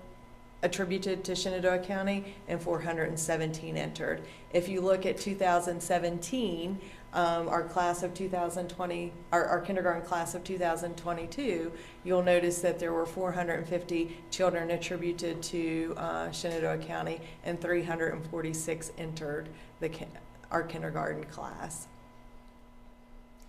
And then you will also notice that the number of children born in 2020 is significantly higher than was born from 2010 to 2019. So that kindergarten class we expect to be larger than our other kindergarten classes. And as I pause along the way, if you guys have any questions, feel free to just ask. So not only do we need to look at those children that were born in our community, we also need to look at some new housing developments that are potential or popping up. So I confirmed this information over the last week, and Edinburgh has 30 lots to be developed. Maurytown has 125 units.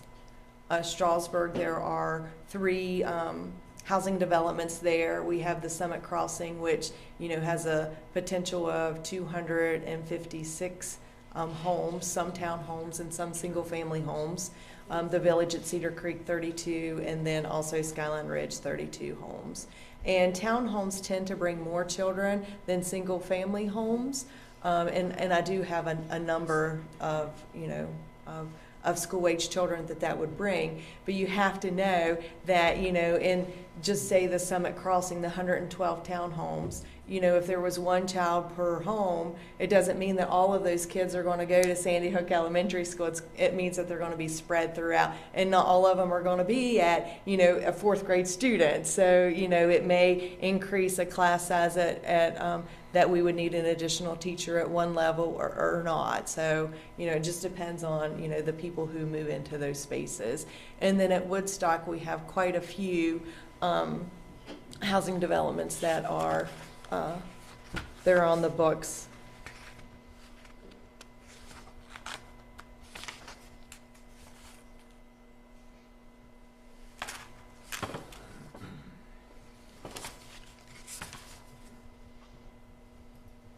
The largest is 244 at Glenmont, and then 214 at Eagle Ridge, followed by Woodstock West at 110.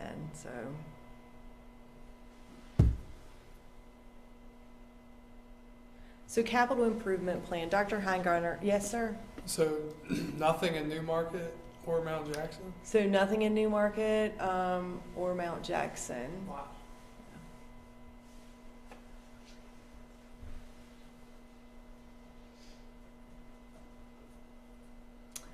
So Dr. Heingartner did a nice job of presenting the capital plans, projects that we have on, that we've planned for the fiscal year 24 or 2023-24 school year. So, you'll see, and I just broke it out so it was a little easier to read than that chart that he had.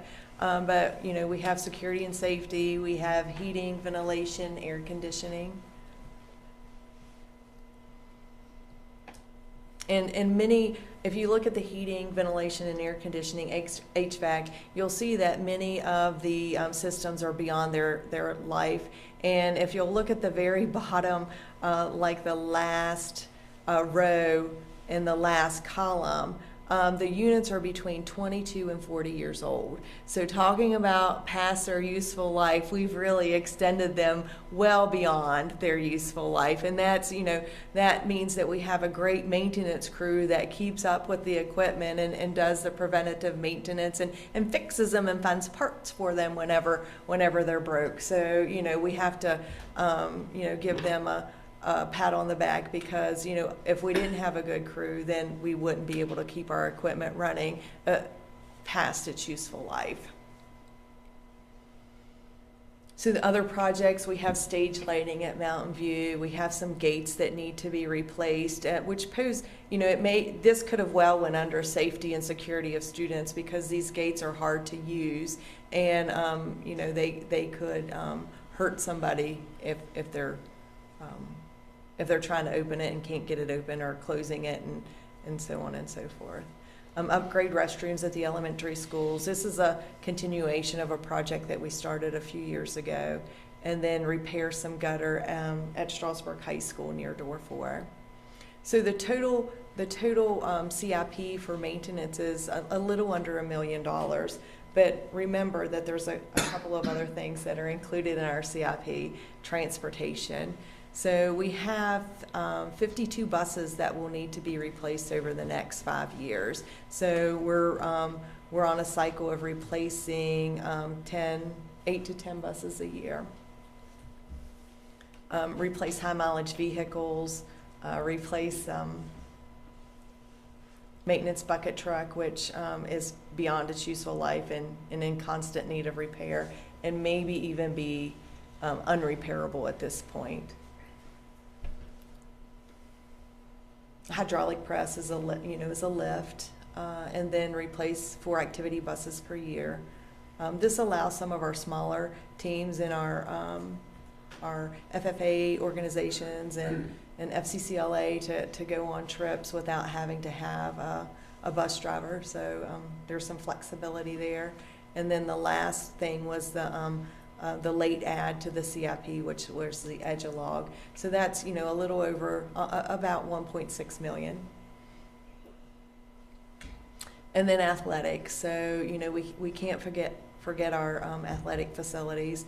We want to repair crown damage and sod for student safety at the Mountain View High School, resurface track at Strasburg High School, indoor running track at Central High School, and we have our indoor tracks every year for the next 3 years at all of our high schools, so 1 a year for the next 3 years. Resurface tennis courts. That's around the gym. Yeah. The inside or outside? It's outside the gym. Okay. It's that, it's, yeah. That hall. Yeah, it's kind of I didn't know it had a name. yes. I didn't either. Yeah. The floor has a little give so the kids can run and run on that, Okay. in that space as well. Yeah, Yeah. that's good, because I know like Mhm. soccer practices there when it's raining, and sometimes the boys are in the gym and the girls are in the hall, so, Mhm. yeah. The tennis courts, I think Dr. Heingartner and Ms. Stein can tell you that the tennis courts are in dire need of being replaced and resurfaced. And then, so retrofitting some stadium lights at Central High School, which is about $800,000. Mountain View High School softball lights are almost up. We're waiting for electricity, is that right? That's right. Yeah. Little update there. And then physical education, resurface the track at Signal Knob Middle School. So the total is $3,426,000. And this is urgent and or necessary. Let me see if I...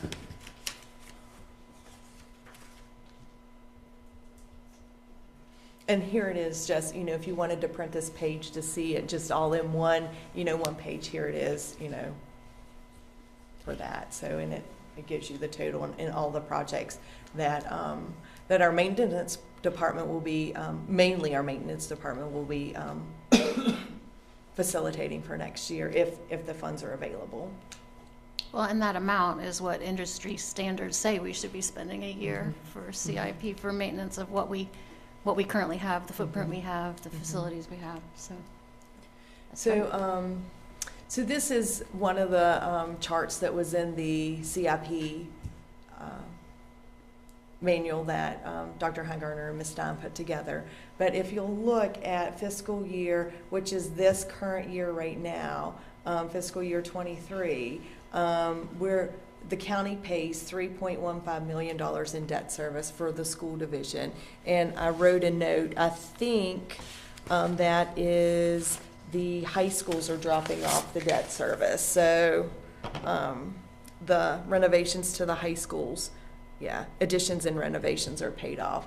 So that will go to 1.12 million. So, the county will be saving a little, 2.02 million or 2.03 million from debt service from this year to next year. So just wanted to highlight that.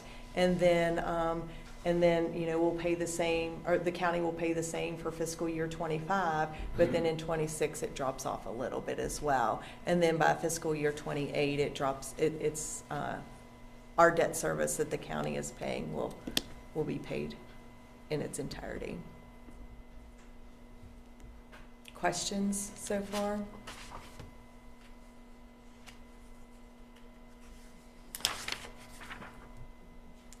Student population. So this is our free and reduced lunch eligibility numbers for the last 8 years.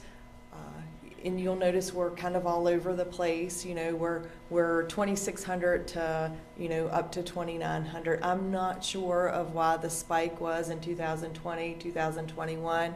I could theorize that it's possibly because people were getting pandemic-related funds if they were free and reduced lunch, so they may have applied to get the pandemic-related money that was available for families.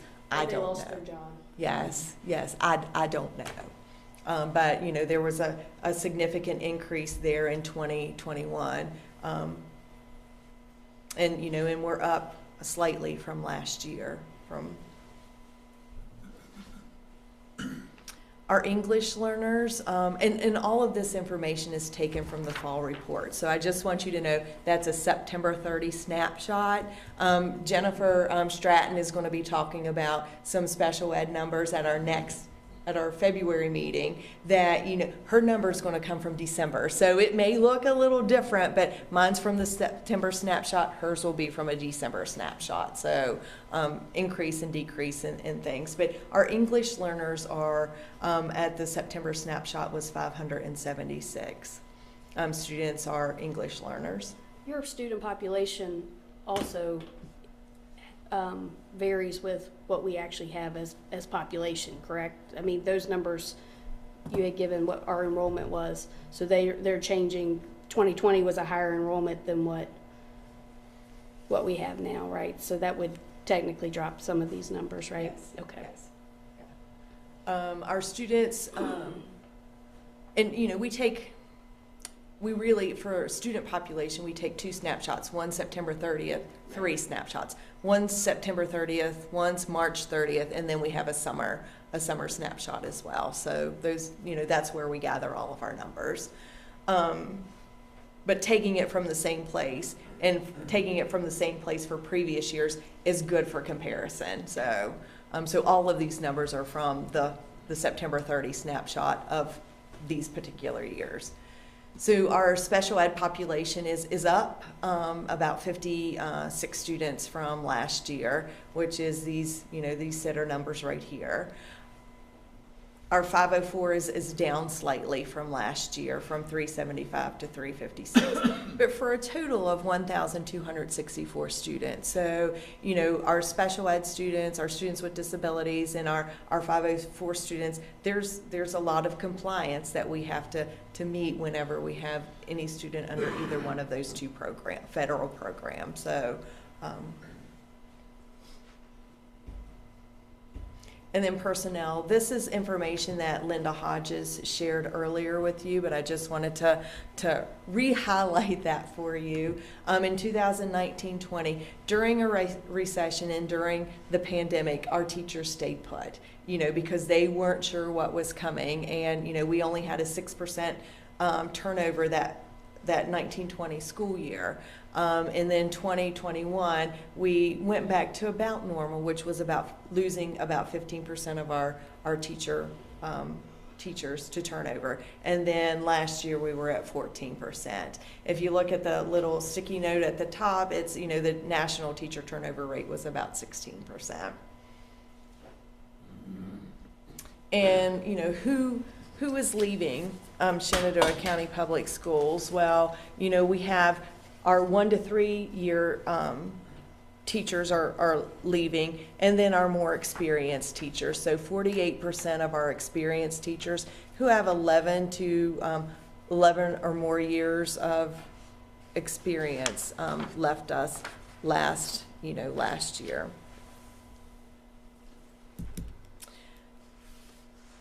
However, So our teaching staff this year, 66% of our teaching staff have 7 or more years of experience, which means that 34 of our teaching staff have 0 to 6 years of experience. So, you know, we're still above the 50% mark with experienced teachers, which is a positive. And then our high quality licensed teachers, our turnover for the last 4 years, we typically lose to Frederick, Harrisonburg, Rockingham, and Warren. But, you know, Ms. Hodges collected the information. 10% left said they were going to leave public education altogether, which is heartbreaking because we need more teachers. So we filled over 119 positions last year, and we started the school year with those vacancies down at the bottom. We started the school year with 27.5 positions vacant. And then we currently have 20 vacant teaching and counseling positions. Of those 24 are counseling, so 16 are teacher vacancies. And the way we're filling those is we're asking teachers to teach additional classes. We're filling them with substitutes who are doing a really nice job for us, but you know, they're substitutes.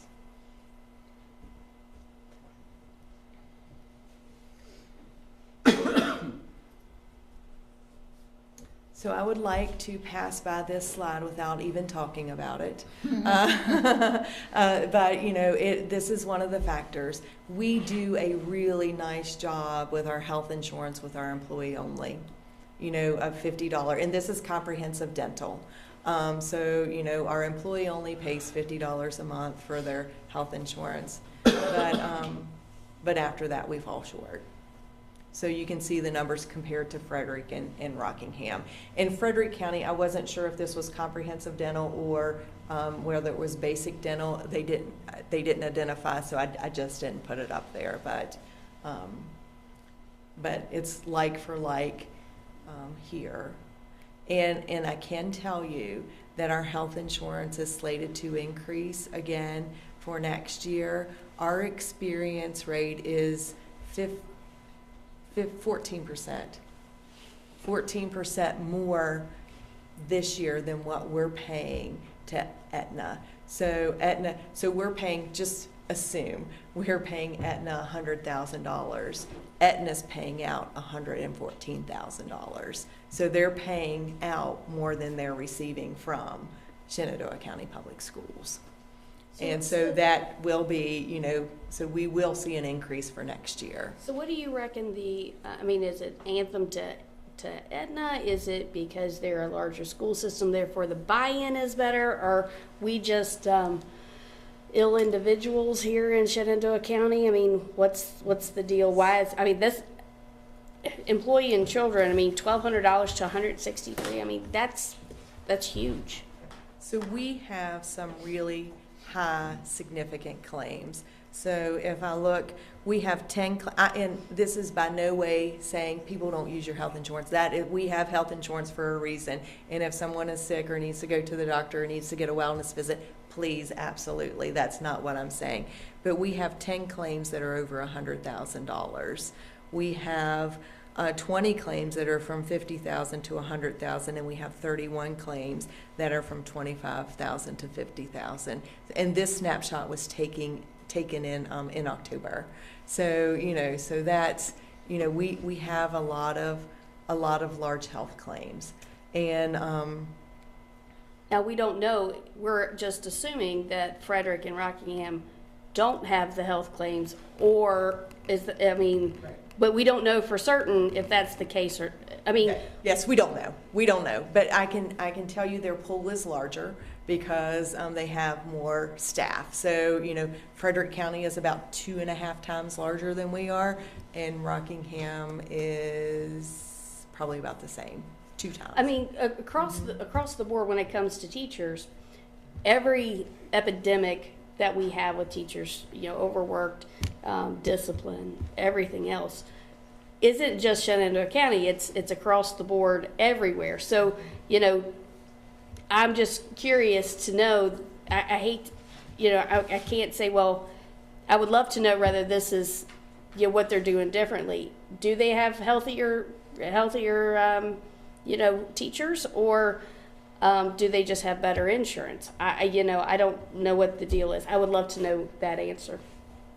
So, you know, just a couple of our top claims are cancer, heart. I mean, coming out of the pandemic, Oh, yeah. everybody Yeah. had the, you know, like I said, it wasn't just us. So, you know, like I said, I can't imagine that they don't have some high, that they're healthier. Well, isn't it also traditionally Shenandoah County just has not paid into the benefit as much as other school divisions have? So those school divisions are taking on that cost so that their employees can pay a lower rate. This is not based solely on we have sicker people. It's that us as a school division have not contributed as much toward the insurance for our employees. Well, I mean, I don't have that information either. I like I said, I don't know why it's significantly different. Is that the case? Yeah. I will try to get those contributions for the next meeting. That's a good point. Well, and that's, you know, that's anecdotally teachers that I know that my kids have had that have gone to Rockingham County. It's because they paid $6,000 less for insurance. So that's like getting a $6,000 raise. So even commuting, they're making more money. Oh, no, well, like I said, you know, there's got to be more to this number than just, Yeah. than just that. I would like to know, you know, what those factors are. So we have talked with our consultants for health insurance, and one of the we're ready to go out for bid for health insurance. I think two things put us at a disadvantage, and I don't know if this is the year. We're ready. The RFP is ready to go. One is that our experience is higher than what we're currently paying. So, you know, 14% more than what we're paying. And then the second thing is Blue Cross Blue Shield and the negotiations with Valley Health. So, yeah, that is still going on. So, you know, we can go out for bid, but is it going to be advantageous to us? Because Aetna will respond, and maybe another health insurance agency. But, you know, would we consider Blue Cross Blue Shield if they're not going to be a Valley Health partner? I don't know that. They look like answer. Fredericksburg. Well, exactly. That's what I was about to say. I mean, there's not options for healthcare here. I mean, we're either going to Rockingham or we're going to, you know, to Valley Health. So we're all heading to the same direction. And I don't know what they're doing, if they're Yeah. gonna, you know, go out for bid to see if they, you know, this year. Because Valley Health is going to be out of network now for Blue Cross Blue Shield. Maybe. Possibly, Possibly. yeah. And I don't think we'll know until, the information I have, I don't think we'll know until May. And our renewal is? July 1. Plenty of time. Winchester City, let me make sure I've got that right, has opened an RFP for their health insurance now, and I don't know who Winchester City currently has.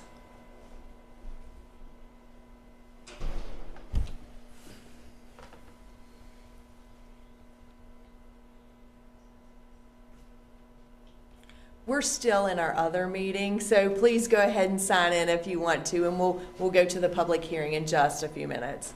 Yeah. State budget information. So these are on December the 15th. Governor Youngkin presented his proposed amendments to the biennial budget, and here's some of the highlights. So extend reading specialists support to grades 4 and 5. Ms. Proctor will tell us. We've already checked that box. So providing math specialists in low-performing schools, 1% retention bonus for instructional and support positions, $5,000 bonus for performance pay, And VDOE has not identified what that criteria looks like yet. So we do not even know what that will look like when it's, you know, if it's approved, when it's passed down to us. So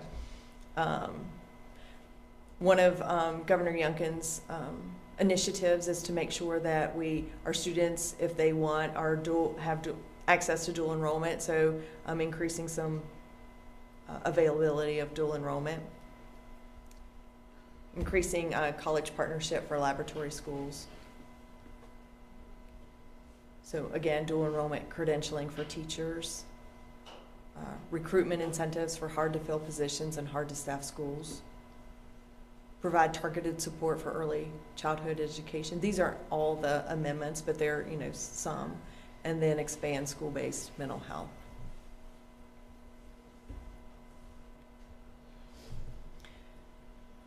So these are my highlights. And so you guys may want to add, change, whatever, amend.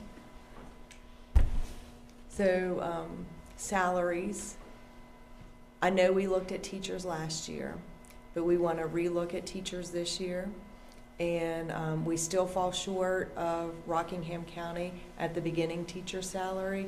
With Frederick County, we fall short kind of in the mid to upper experienced teachers. We want to look at our paraprofessionals again and increase their salary. We did not look at clerical, maintenance, mechanics, or technicians last year. These are a group that we want to look at this year. And then school nutrition, which would be a significant increase for our school nutrition staff.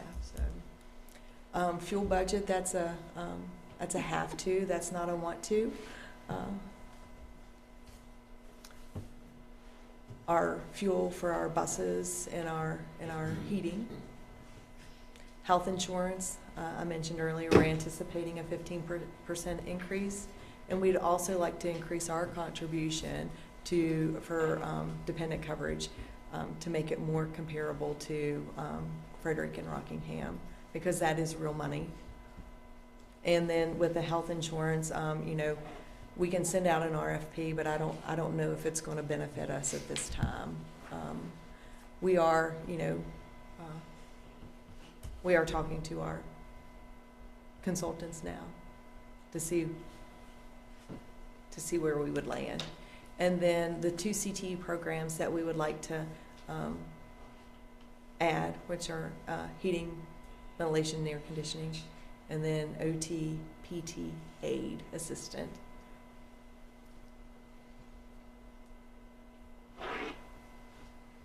And then here are the next steps. So you'll have more information from me at the February 9th meeting, and then again at the February 23rd meeting, and then at the March 9th meeting, we will ask you to approve a budget so that we can forward that to our county Board of Supervisors.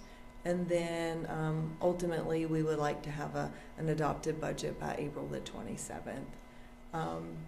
And that, you know, that depends on whether the General Assembly is able to have an approved budget as well. I think we were a little later in May last year because of the length of the General Assembly sessions. And then questions. So questions or thoughts or I like that, I don't like that. You've got this all wrong. Go back to the drawing board. Do you have a budget book for us? Not this time. That will either come, last year that was either at the February 23rd or the March 9th. This is last year's budget book. So, and I just wanted to highlight a couple of things from last year. The county contributed 41% of our budget, and the state contributed 56% of our budget. And the other thing I wanted to highlight is 89% of our budget is salaries and people's salaries and benefits. So, so I wanted to, you know, just highlight those couple of things. And, you know, and I can't say this enough, it's people who make a difference. It's people. Mm-hmm. So you said budget books are when? Oh, so probably either February the 23rd or March the 9th. But you're hoping for us to approve it on March the 9th. So Okay, so it'll be, okay, so yeah, February 23rd. Yeah, definitely by February 23rd.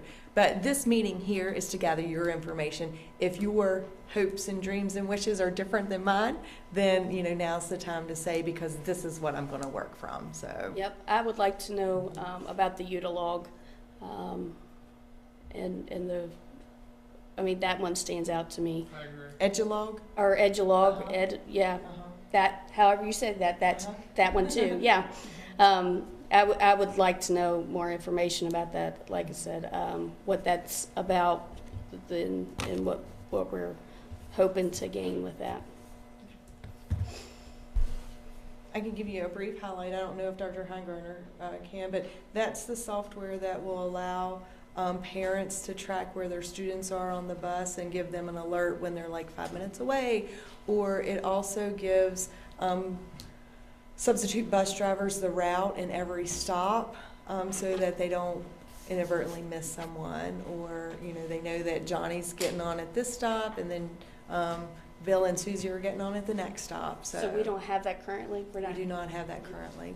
okay. Did I miss anything? No, and a real important point of this is we all came through an era where the bus driver we had probably was our parents' bus driver. They knew where every stop was.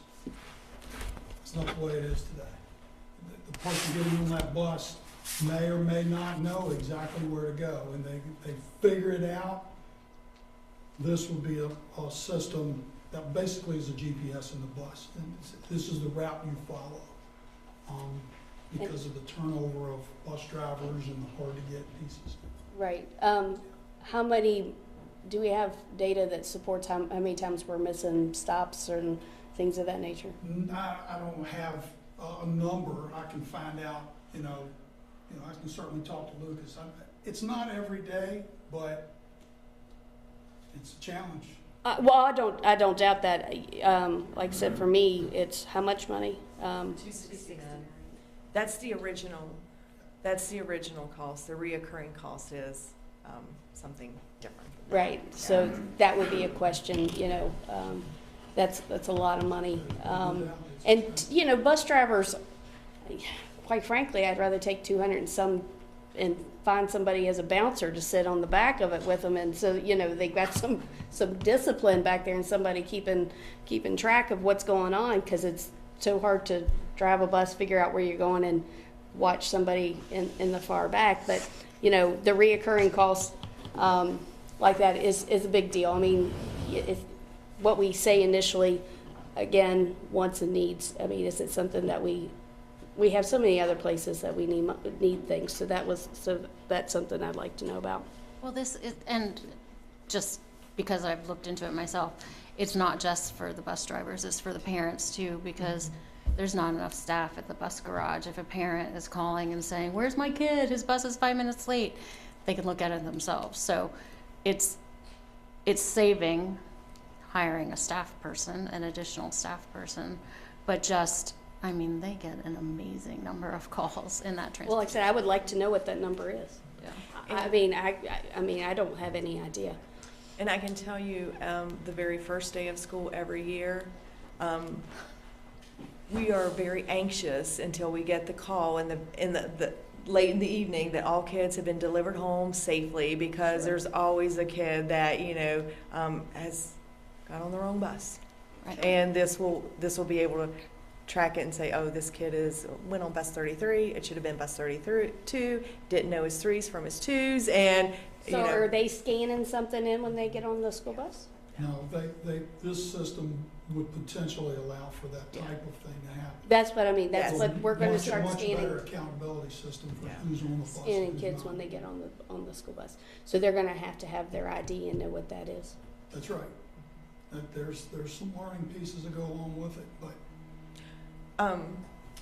or a lunch code. I mean, we can have a Well, they keypad. can It's, have you a- know, but again, kindergartners, the very first day of school, Mm. it's going to be fun. Yeah, if you have any data to, like I said, to kind of support how many we're missing, how many times we miss a bus drop, or how many calls are going into the transportation department, that would be great. Any other questions? Coaching supplements. Yep, I've got that. I did think about, what I couldn't remember to start with. Capital improvement I had, is it, can we, any way possible, expand Triplet Tech on the real estate we have there? Because Saturday I ran into a parent and wanted to get in electricity, and there was X number of spots, but there was more people applying for those spots. So, anyway. All right, any other questions?